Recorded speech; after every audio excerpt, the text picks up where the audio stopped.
Yeah. I know what you're thinking. He's been sick down his shirt. No, you're not thinking that, are you? You're thinking he should have gone to Specsavers, aren't you? But yeah, I've had a bit of a shit week. You all had a shit week, haven't you? Because it's the first week back at work, isn't it, after the bloody Christmas holidays. You've had a shit week? Yeah. Bit of a shit week, isn't it? My week was made shitter because my wife lost her job. She lost her job as an artist model. And I asked her to try to persuade her to tell me why. She refused to be drawn. Come on, it was £6, fucking hell, what do you expect? I woke up this morning, added to that, I woke up this morning and my calf was really sore. So I had to take it to the vets. They said get your 2 best gags in early, so that's it, guys. That's pretty much it.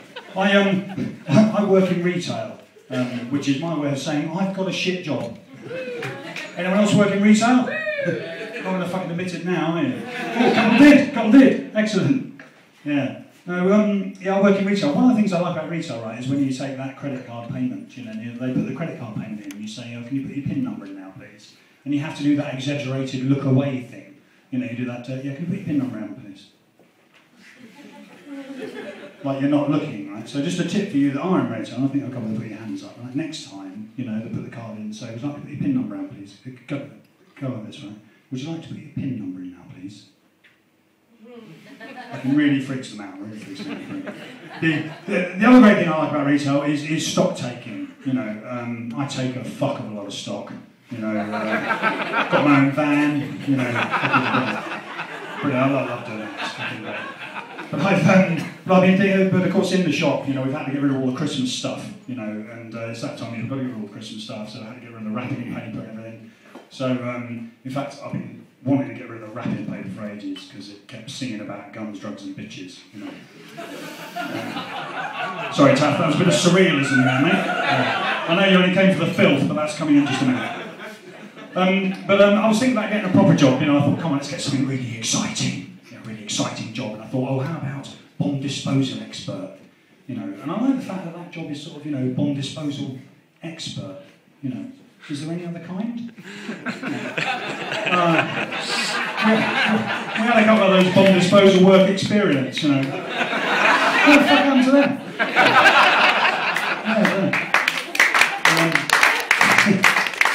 Yeah, brilliant.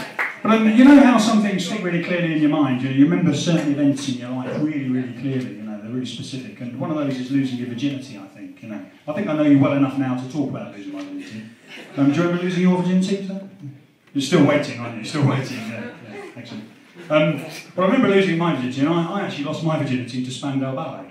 Now, when I say that, right, I don't mean actually to Spandau Ballet, right? Because that would be a bit weird, wouldn't it? You know, Tony Hadley and the Kemp brothers, you know, queuing up to bust my arse, you know, queuing up to take me up the rusty sheriff's badge, you know. It wasn't like that, But of course, talking about my sex life reminds me of my sister. Sorry, is that a bit dark for you? A bit dark? A bit dark at the back there. Yeah, talking about sex life reminds me of my sister. She's had a couple of failed relationships, actually, and she's desperately seeking Mr. Right. She says they're not one-night stands, though. She says they're auditions.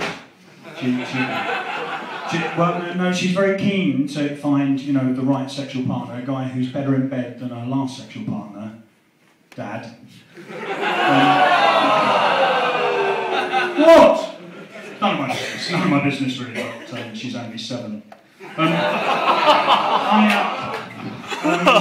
Yeah, no, honestly, no. We're a traditional family, traditional middle-class family with traditional values. It just happens that one of those values is incest, you know, handed down from one generation to the next.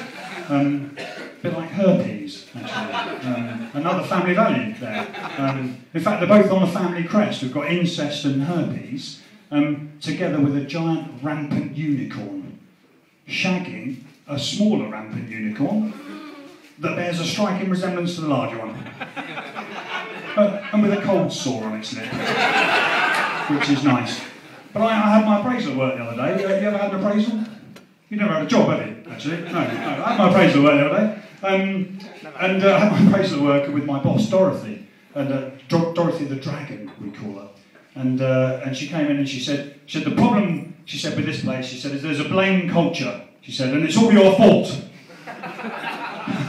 which I thought was a bit harsh. And she said, you need to work on your communication skills. So I went away and I learned Morse code. And the next time she saw me, she said, we need to have a meeting. I said, I'm afraid I haven't got time, I've got to dash dot. Dot dash, dot dash, dot dash. And I've got a mate there who knows Morse code, and he said, no mate, what you've just spelt there is Wuggahumphdumup.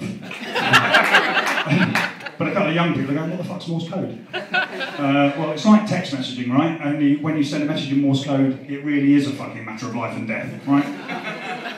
But things didn't go well in the appraisal when I said, are you just growing that moustache for Movember? And she said to me, she said, you know, you need to think, she said. The problem is, you need to think. She said, you've got 2 ears and 1 mouth. She said, you need to listen more and talk less. I said, well, you've got 1 head and 2 legs. I said, you should think less and fuck off. Which is what I'm going to do. Thank you.